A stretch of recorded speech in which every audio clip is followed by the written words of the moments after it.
자, 이어서 투자 뉴스 시간 바로 출발해 보도록 하겠습니다. 오늘 세 분과 함께 해보도록 할게요. 야천투자연구소 남인호 소장, LNS홀딩스 김선영 대표, 휴먼자산운용 윤여민 이사와 함께 해보도록 하겠습니다. 어서 오세요. 자, 오늘 이 시간 첫 번째 이슈 어떤 이슈로 출발해 볼까요? 바로 윤석열 대통령의 외교 순방 소식으로 오늘 이 시간 한번 출발해 보도록 하겠습니다.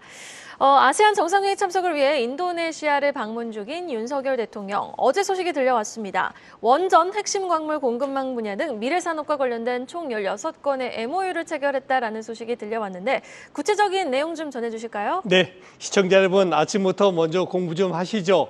전 세계에서 인구가 가장 많은 나라 어디입니까? 인도, 두 번째 중국, 세 번째 미국입니다. 여러분, 네 번째 인구가 많은 국가 어딘지 아십니까? 지금 소개해드릴 인도네시아입니다. 자그마치 1억 7천만 명이 있습니다. 우리나라 대한민국의 약 4배 정도 되죠. 그다음에 국토 면적을 볼까요? 190만 평방, 우리 대한민국이 10만이거든요. 그러니까 우리나라보다도 거의 20배 가까이 넓은 국토입니다. 거기다가 어떤 특징입니까? 섬나라입니다. 17,000여 개의 섬으로 이루어진 인도네시아. 자, 어떻습니까? 최근에 전 세계에서 경제로 뜨고 있는 아세안 국가의 가장 중심지에 있죠. 위치도 가운데 있고 인구도 많고 국토 면적 크듭니다. 그러다 보니까 우리 대한민국의 자본력과 첨단 기술력 그리고 인도네시아의 천연 자원과 그리고 인적 자원을 활용한다면 양국이 모두가 윈윈 되는 그런 협상 파트너가 되지 않을까 싶습니다. 지금 자료화면 나오고 있습니다만 대부분 우리가 정상 간의 그 회의에서는 정치인들이 많이 나오지 않습니까? 그런데 이번에 한국과 인도네시아 협상에는 정치인보다도 더 많은 게 누구죠? 경제인입니다. 현대차를 비롯해가지고 LG라든가 여러 그런 CEO들이 갔는데 왜 그럴까요? 그만큼 서로가 주고받을 게 많다는 얘기죠. 방금 말씀해 주신 전기차 배터리라든가 핵심 광물, 원전, 신도시 개발, 산업, 보건, 정책 등 말 그대로 엄청난 거의 모든 산업 분야에서 한국과 인도네시아는 굉장히 중요한 파트너가 될 수 있다는 것입니다. MOU가 반드시 꼭 협상이 이루어지는 건 아닙니다만 양해각서가 16건 됐다는 얘기는 향후 인도네시아하고 한국이 서로 먹거리를 공유할 수 있는 게 많다, 이렇게 정리를 하겠습니다. 네, 알겠습니다. 이렇게 여러 분야에서 인리와 파트너십 강화가 기대되는 만큼 수혜가 예상되는 종목들도 각 분야별로 나눠서 정리해 볼 필요가 있어 보입니다. 윤여민 이사님이 주목하고 계신 업종과 수혜주는 어떤 쪽일까요? 네, 일단은 저는 여러 가지 섹터 중에 좀 원전 섹터에 대한 부분을 다시 한번 좀 짚고 넘어가야 되지 않을까 생각을 하고 있고요. 원전이요? 네, 그 안에서 아무래도 대장주는 두산 에너빌리티가 아닐까라는 좀 생각은 하고 있습니다. 두산 에너빌리티 관련돼서는 좀 두산과 관련돼서 좀 최근에 좀 이슈도 있었고요. 또 원전 관련된 쪽에서도 뉴스가 좀 계속 나오고 있는데 일단 자체적으로 보게 된다고 하면 올해 실적 상당히 좋을 것으로 예상하고 있습니다. 특히 전체적으로 봤을 때 영업이익 자체는 한 1조 3천억 정도 예상이 되면서 전년에 이어서 지금 올해 2년 연속으로 영업이익 1조 클럽이 좀 가입이 예상된다라고 좀 말씀드릴 수 있을 것 같습니다. 특히 상반기에 어떻게 보면은 이제 다양한 포트폴리오를 통해서 지금 지금 매출과 영업이익이 발생하고 있다라 말씀드릴 수 있을 것 같은데요. 이러한 부분들이 저는 하반기에도 충분히 좀 같이 이어갈 수 있지 않을까 생각합니다. 특히 이제 SMR 부분에서 한 6천억 정도, 그다음 복합 화력 관련돼서도 한 8천억 정도 같은 사실 여러 분야에서 제가 볼 때는 수주와 관련된 부분들 매출이 일어나지 않을까 생각을 하고 있고요. 특히 이제 원전 관련돼서는 지금 이제 체코와 폴란드를 중심으로 해서 원전의 수출 관련된 부분들 상당히 영업 활동을 좀 하고 있다는 부분들, 여기에다 영국이라든지 트리케이 같은 다수 국가를 대상으로 해서 영업 활동이 더 확대되지 않을까라는 좀 생각을 하고 있습니다.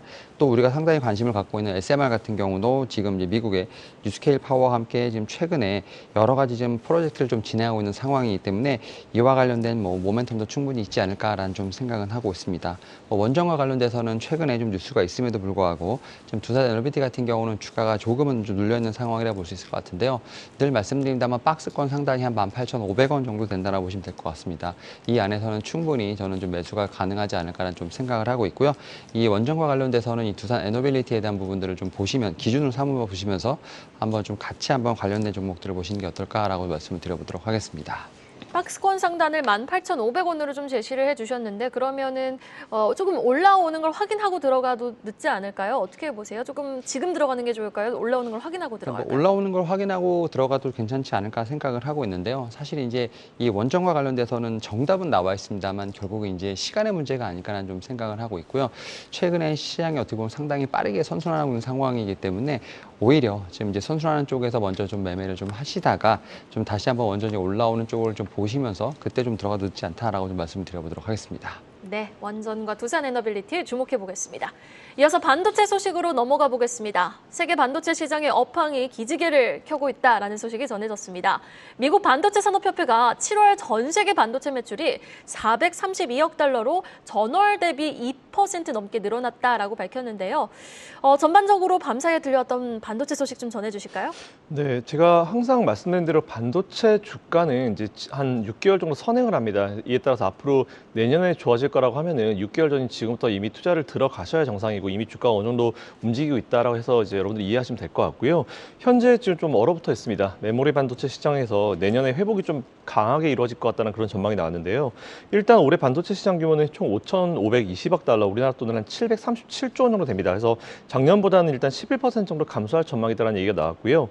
단 내년에는 6,080억 달러, 약 한 812조 원으로 올해보다 한 10% 다시 늘어날 전망이라는 보고서가 나왔습니다. 특히 D램과 낸드 쪽에서 이제 메모리죠. 이쪽에서 반등이 좀 나올 것이라고 전망한 가운데 D램 같은 경우는 올해보다 한 37% 증가한 690억 달러, 92조 한 2천억 정도 나올 거라 보고 있고요. 낸드 같은 경우는 한 32% 증가한 수치가 좀 나오지 않을까, 한 67조 원 정도로 나오지 않을까 이렇게 예상을 하고 있습니다. 예상 상황이고요. 이 가운데 7월 매출은 전월보다 한 2.3% 증가했다는 그런 얘기도 나왔습니다. 그래서 5개월 연속으로 전 세계 반도체 매출이 늘어났다는 소식도 나왔는데 내년을 더 기대한 건 아무래도 이제 올해 좀 핫 이슈가 됐었던 AI 그리고 전장용 반도체나 아니면 사물 인터넷 등 성장으로 인함이다라고 보시면 될 것 같고요. 이로써 2030년까지 총 한 1조 달러, 한 1,300조 원 수준으로 반도체 시장이 크게 성장할 것으로 예상을 했습니다. 사실 저도 어느 정도 계속 성장세를 이어갈 거라 보고 있기 때문에 반도체주는 항상 우리 나 소장님도 말씀하시지만 포트에 하나씩은 꼭 넣고 계시는 게 맞다라고 좀 보고 있는 상황이고요. 이런 상황에서 또 소식이 하나 나왔죠. 우리나라 팹리스가 중국에도 밀리고 전 세계 상위 50개 업체 중에 우리나라 업체는 한 곳밖에 없다는 분석이 나왔는데 팹리스는 잘 아시는 대로 반도체를 설계하는 기업이라고 보시면 될 것 같습니다. 대표적인 미국 기업으로 엔비디아, AMD, 브로드컴, 퀄컴 같은 기업들이 다 이제 팹리스 기업이고요. 우리나라는 삼성전자의 이제 시스템 LSI 사업부가 있긴 있습니다. 근데 이거를 제외하면은 글로벌 순위 50위권 안에 있는 기업이 LX 세미콘이 유일하고요. 작년에 글로벌 팹리스 매출에서 이제 국내 10대 기업 전체 다 했을 때 매출이 전 세계적으로 차지하는 비중이 1.17%밖에 안 됩니다. 그래서 일단 저는 이제 대만이랑 좀 비교를 해볼 수밖에 없을 것 같아요. 이제 대만의 그쪽이랑 비교를 해봤더니 팹리스 기업들의 시총이 20조에 육박하는 경우도 있었습니다. 근데 우리나라에서 제일 잘 나가는 삼성 빼고 제일 잘 나가는 LS세미콘이 1조 원대 수준이기 때문에 이건 정말 너무 대놓고 이제 이렇게 차이가 많이 나는 게 아닌가라는 생각을 하실 수 있는데 그래서 사실 저도 이제 팹리스 관심이 되게 많아가지고 이제 이 실제 업에 일하고 있는 미국에서 모 회사에서 일하고 있는 후배한테 물어본 적 있어요. 그래서 우리나라는 도대체 뭐가 문제길래 팹리스가 안 될까라고 했더니 그 얘기 하더라고요. 이제 우리나라는 사람들 똑똑한 거는 잘 알고 있지만 자기가 생각했을 때 첫 번째로 우리나라의 획일된 교육 문화, 교육 자체가 굉장히 좀 문제가 있을 것 같다 했는데 팹리스는 보니까 굉장히 창의력이 필요합니다. 그래서 그 친구 같은 경우도 이제 우리나라에서 국내 대학을 나와서 해외 이제 그 IT 쪽을 이제 들어갔었는데 일단 창의력이 좀 필요하다는 그런 얘기 좀 했었고요. 그리고 제일 또 두 번째 문제, 우리나라는 문제가 팹리스 기업과 파운드리 기업의 협업이 전혀 안 되고 있다. 그래서 서로 이제 뭔가 얼라이언스가 맺어져야지 된다는 부분인데 사실 대만이 잘 되는 이유는 TSMC라는 세계 최고의 파운드리 기업이 있기 때문에 이런 협업이 안 되는 부분이 좀 크다라고 했고요. 세 번째로는 그럼 도대체 삼성은 도대체 뭐 하냐라고 이제 얘기가 나왔는데 저한테 그러더라고요. 형 같으면은 삼성이 참 애매하지 않을까? 왜 삼성의 대부분 지금 고객사들이 엔비디아, AMD 뭐 이렇게 큰 기업들인데 거기다 팹리스인데 만약 삼성이 팹리스를 키워버리면은 당연히 그쪽 매출이 줄어드는 건 자명한 사실입니다. 삼성이 지금 현재 파운드리를 밀어붙이고 있는 상황에서 이게 자칫 잘못하면 좀 애매한 상황이 될 수 있기 때문에 사실 좀 제가 보더라도 애매할 수밖에 없는 상황이더라고요. 그래서 일단 이런 부분들은 체크를 해보시면 좋을 것 같고요. 대만의 팹리스 업체들이 큰 걸 우리가 좀 같이 좀 따라가 보면 좋을 것 같습니다. 어렵다 하더라도 팹리스와 이제 파운드리 기업 간의 어떤 얼라이언스를 좀 만들어주면서 국가적 차원이든지 아니면 뭐 경제 차원이든지 좀 만들어줘서 기업 가치를 조금씩 올려가게 되면은 이제 이게 결국은 언젠가는 우리나라도 제법 퍼센테이지를 올릴 수 있을 거라 보고 있는데 현재 좀 구조적인 문제가 있기 때문에 시간이 좀 걸릴 것 같습니다. 하여튼 이 부분 참고하셔가지고 투자해 보시면 좋을 것 같습니다. 반도체 업황이 바닥을 다졌다라는 소식은 2분기부터 지속적으로 나오고 있습니다. 그런데 최근 시장은 업황 반등에 대해선 조금 더 시그널을 확인해보고 싶어하는 심리가 만연한 것 같거든요. HBM 관련, 고사양 D램 관련주들을 확실히 매기가 쏠리고 있는 시장. 윤여민 이사님께 반도체 물어보면 항상 전통 소부장 주목해보자라고 강조해 주시는데 이번 주도 그 의견 동일하십니까? 네, 일단 전통 소부장은 계속해서 좀 봐야 할, 제가 볼 때는 반도체는 섹터라고 볼 수 있을 것 같고요. HBM에서도 제가 볼 때는 좀 옥석을 가릴 수 있는 종목들이 좀 있지 않을까라는 좀 생각을 하고 있습니다. 그래서 오늘 같은 경우는 좀 HBM 관련된 종목, 프로텍을 한번 좀 말씀을 좀 드려보도록 하겠는데요. 이 회사 같은 경우는 이제 레이저 리플로우 장비 생산 기업이라고 좀 말씀드릴 수 있을 것 같습니다. 최근에 보게 된다고 하면 한 6월 정도로 좀 생각이 드는데요. 미국의 지금 반도체 후공용 기업이죠. 엠코와 지금 독점 공급 계약을 맺고 있었는데 이런 부분들 계약이 좀 해지가 됐다라고 좀 말씀드릴 수 있을 것 같습니다. 그리고 이제 독점 공급을 하다가 이런 계약이 해지가 되면서 결국 다른 기업들에게도 지금 이제 장비를 납품할 수 있는 좀 그런 상황이 됐다라고 볼 수 있을 것 같고요. 최근에 얘기가 나오는 게 바로 이제 TSMC가 아닐까라는 생각도 하고 있습니다. TSMC와 관련돼서도 지금 고객사로 지금 계약을 맺을 수 있는 가능성이 충분히 있다라고 좀 말씀드릴 수 있을 것 같고요. 또 이제 삼성전자 같은 경우는 이제 HBM 관련돼서 지금 엔비디아에 지금 이제 샘플을 납품했다는 부분들, 또 하반기부터 본격적으로 납품이 이루어질 것으로 보이고 있는 상황이기 때문에 이에 대한 수혜도 분명히 있다라고 좀 말씀드릴 수 있을 것 같습니다. 여기에 대해서 HBM 관련된 종목들 최근에 보게 된다고 하면 어떻게 보면 개별적으로 종목들 자체의 어떤 주가 추이가 좀 상당히 상이하다 볼 수 있을 것 같습니다. 한미반도체라든지 ISG 같은 경우는 어떻게 보면 주가가 좀 상당히 단단하게 올라가고 있는 모습을 보이고 있습니다만 이제 프로텍 같은 경우는 고점 대비해서 30, 40% 정도 조정을 받고 다시 올라가는 상황이기 때문에 오히려 펀더멘털이 좀 변하지 않는 상황에서 주가에 좀 조정을 받는 건 오히려 기회가 아닐까라는 생각은 하고 있습니다. 이에 따라서 좀 과대 낙폭에 따라서 기술적 반등도 예상되는 부분이 있기 때문에 프로텍 같은 경우 HBM 관련된 쪽으로 한번 좀 보시는 게 어떨까라고 말씀드려보도록 하겠습니다. 네, 레이저 본딩 장비 독점 판매를 갖고 있는 모멘텀을 갖고 있는 프로텍 한번 주가 추이 기대해 보겠습니다. 이어서 2차 전지 소식으로 넘어가 보겠습니다. 국내 주요 2차 전지용 동박 기업이죠. 솔루스 첨단 소재가 작년 프랑스 배터리 기업과 체결했던 동박 공급 계약을 확대했다. 그러니까 더 늘렸다라는 소식이 전해졌는데 구체적인 소식 확인해 볼까요? 네, 맞습니다. 작년에 이제 맺은 계약이 있는데 그 계약을 좀 늘려가지고요. 5년간 최대 8천억 규모의 동박을 공급한다는 소식이 나왔습니다. 프랑스의 전기차 업체인 ACC와 이제 증액 계약을 했다고 보시면 될 것 같은데 ACC 같은 경우는 프랑스의 토탈에너지나 독일의 멀시디스나 아니면 미국의 이탈리아 스텔란티스가 합작한 전기차 회사라고 보시면 될 것 같습니다. 배터리 기업이고요. 아무래도 이제 최근에 퀘벡주 그랜비에서 현지 최초의 동박 공장을 착공을 했는데 퀘벡주 같은 경우는 잘 아시겠지만 전체 전기의 99% 정도가 수력 발전을 생산하고 있습니다. 이에 따라서 밸류체인 전반에 친환경을 강조한 전기차 산업을 위한 최적의 입지라고 보시면 될 것 같고요. 이에 따라서 향후에 IRA 정책 측면에서 굉장히 유리할 것으로 판단이 되고 있습니다. 그래서 이 솔루스 첨단 소재 투자하고 계신 분들은 이 이슈 한번 체크해 보시면 좋을 것 같습니다. 지지부진한 주가 흐름을 이어가고 있는 솔루스 첨단 소재 하반기 주가 전망에 대해서 궁금하신 분들 많으실 것 같습니다. 어떻게 보십니까? 네, 저는 업사이드를 좀 크게 봐야 된다라고 좀 말씀을 드려야 될 것 같고요. 특히 이제 솔루스 첨단 소재뿐만 아니라 SKC, 롯데 에너지 머티리얼즈 같은 어떻게 보면 3대 동박 업체가 있는데 특히 이 회사들 같은 경우는 2차 전지의 동박이죠. 전지박에 좀 중심으로 한 좀 사업을 좀 상당히 크게 하고 있다라고 볼 수 있을 것 같습니다. 특히 이제 전지박 수요 같은 경우는 2018년에 한 1조 원 정도 구매였습니다만 2025년, 그러니까 2018년 대비했을 때 7년 정도 뒤죠. 14조 3천억까지 지금 14배 이상 좀 늘어나는 상당히 빠르게 늘어나고 있는 시장이라 볼 수 있을 것 같고 특히 솔루스 첨단 소재 같은 경우는 유럽이라든지 미국 공장을 중심으로 해서 지금 전지박 생산에 대한 부분들 좀 캐파를 늘려가고 있다라고 말씀드릴 수 있을 것 같습니다. 최근에 캐나다 공장에 대한 증설까지도 얘기가 나오고 있는 상황이기 때문에 북미 시장에 대한 수요를 좀 어느 정도 대응한다라고 좀 말씀드릴 수 있을 것 같고 다만 좀 실적적인 측면에서 아쉬운 부분이 좀 많다라고 볼 수 있을 것 같습니다. 유럽의 전력난이라든지 전지박 수요와 관련된 부분들로 인해서 2분기까지도 지금 적자는 계속되고 있지 않나라고 좀 생각이 들고 있습니다만 결국 이제 4분기 이르면 좀 4분기 내년부터는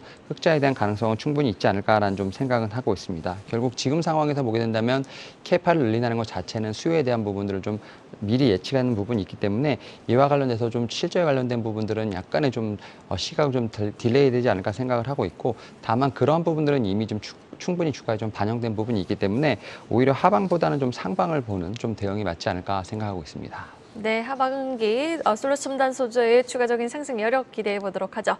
다음 소식입니다. 중국이 자국 비료업체에 요소 수출 중단을 지시했다라는 보도가 나왔습니다. 재작년 벌어진 요소수 대란 재현 가능성에 대한 우려가 다시 고개를 드는 모습인데 지금 구체적인 중국의 입장은 어떤 건가요? 예, 뭐 중국이 최근에 우리 한국과 조금 소원한 관계 가지고 있죠. 조금 더 깊이 들어가 보겠습니다. 요소수는 크게 두 가지입니다. 하나는 농업용 요소수, 비료용 요소수가 있고요. 두 번째는 우리가 염려하는 게 이거죠. 공업용, 차량용 요소수입니다. 우리가 보통 공업용 차량용에서는 뭐가 필요하면요.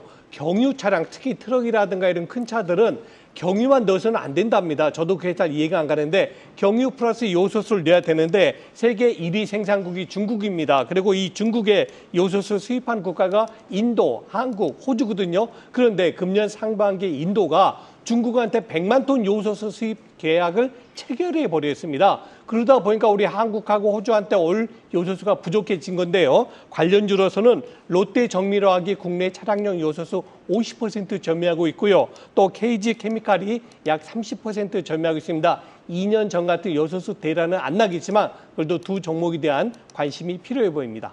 네, 알겠습니다. 다음 소식도 확인해 볼까요? FTA에 공식 서명한 한국과 필리핀 뉴스로 이어가 보겠습니다. 협상 개시 4년 만에 FTA에 공식 서명한 한국과 필리핀, 양국 간의 교역 규모는 더 커질 것으로 지금 전망이 되고 있죠. 네, 맞습니다. 일단은 필리핀이랑 FTA를 했을 때 딱 생각나는 거는 이제 아무래도 광물 자원이 많지 않습니까? 그래서 니켈과 코발트 생산량이 전 세계 2위, 4위이기 때문에 이 부분 좀 우리나라 좋을 것 같고요. 그리고 제일 큰 거는 아무래도 자동차인데 필리핀은 자동차 지금 일본 차가 지금 점유율이 82.5%입니다. 근데 일본 차는 제가 알기로는 관세가 한 20% 정도 들어가는 걸 알고 있고요. 우리나라 같은 경우는 이제 차차 관세를 줄여서 점점 관세가 없어지는 걸 하기 때문에 필리핀에서 우리나라 기업과 이제 그 일본 기업과의 어떤 자동차 관련 경쟁을 한번 생각해 보시면 좋을 것 같고요. 거기다 플러스로 사실 우리나라에 들어오는 바나나의 대부분이 필리핀에서 오는데 그거에 대한 관세가 한 30% 되는데 그것도 철폐가 된다고 하니까 같이 관심 가져보시면 좋을 것 같습니다. 네, 알겠습니다. 마지막 기사로 이어가 보겠습니다. 오는 23일 항저우 아시안게임이 개막하는데요. 내년 여름엔 또 우리 파리 올림픽도 개최가 되는 상황. 이 기대감에 최근 약세 흐름을 이어가던 광고 관련주들이 또 기지개를 켜고 있다고요. 네, 그렇죠. 최근같이 우리 지수가 오르지도 내리지도 못하고 지지부진할 때는 관심을 가져야 될 부분이 있겠죠. 바로 광고주가 되겠습니다. 외국인 투자가들은 이노셔널 기관 투자가들은 제일 기획을 꾸준하게 사고 있는데요. 그 이유가 방금 예수님께 말씀대로 금년에 항저우 올림픽 그리고 내년에는 파리 올림픽에 대한 기대입니다. 이거 물론 크게 주도주가 될 가능성은 높지 않지만 짧은 그런 테마주로서는 여러분들이 충분히 관심 가지셔도 되겠다라고 말씀드립니다.